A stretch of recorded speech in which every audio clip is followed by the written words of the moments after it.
मैं हूं विनय बोराना और आप देख रहे हैं आपका अपना चैनल हिंद बाग टीवी।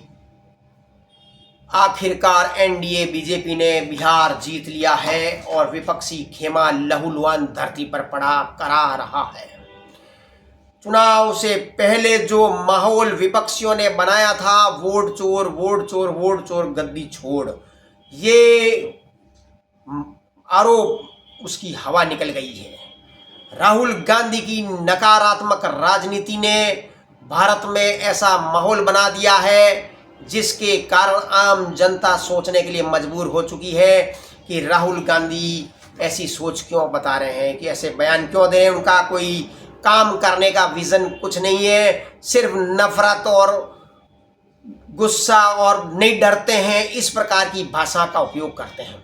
वो हमेशा एक ही बात कहते हैं, नफरत फैला रहे हैं, नफरत फैला रहे हैं, बेरोजगारी है, भूखमरी है, ये नुकसान है, वो कोई आंकड़ा पेश नहीं कर रहे हैं। जो आरोप लगा रहे हैं उसका सबूत नहीं दे रहे हैं। वो कोर्ट में कोई अर्जी नहीं दे रहे हैं। सुप्रीम कोर्ट में भी उनके ही आदमी बनाए हुए, कॉलेजियम व्यवस्था उनकी ही है। सुप्रीम कोर्ट के अंदर जो सेंटीमेंट कांग्रेस से जुड़े हुए हैं, उनका कांग्रेस भरपूर फायदा उठाती है, फिर भी वो कोर्ट में केस नहीं लाते हैं क्योंकि वहां पे सबूत देने पड़ते हैं। वो सबूत नहीं है।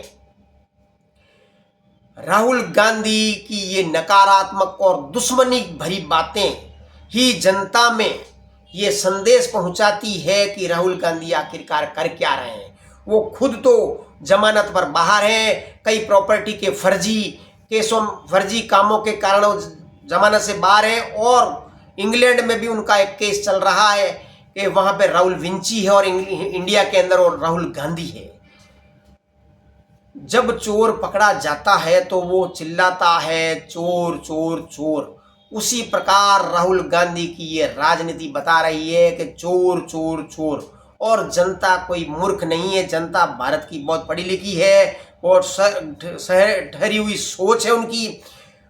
जो काम करके सुबह जाके शाम को वापस आता है, उनको पता होता है कि भला क्या है और बुरा क्या, और जो आरोप लगा रहा है ये उसमें सत्य में कहाँ पर है। वो बेवकूफ़ नहीं है। राहुल गांधी सोचते हैं कि उनकी माइनॉरिटी और एससी एसटी के वोटों के बदौलत या घुसपैठियों के बदौलत ही वो भारत का प्रधानमंत्री बन जाएगा। ऐसा मुमकिन नहीं है।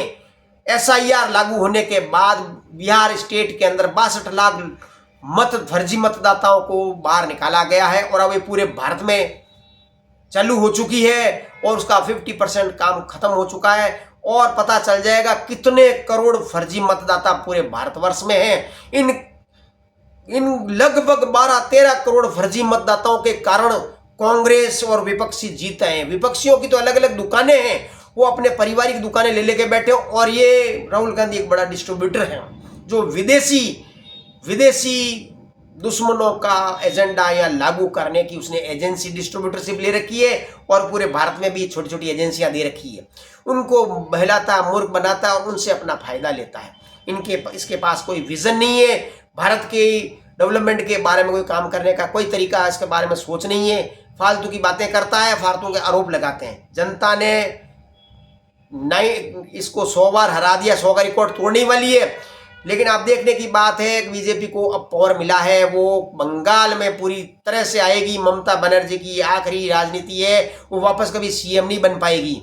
तमिलनाडु में पावरफुल हो जाएगी, केरला में पावरफुल हो जाएगी, और बीजेपी का भविष्य सुरक्षित है। और कई ऐसे कानून हैं जो मोदी सरकार लागू नहीं कर पा रही है या उनको रद्द नहीं कर पा रही है, वो लागू कर पाएगी। उसमें उसका उतना पावर आ चुका होगा, ऐसा हम सोचते हैं। जय हिंद।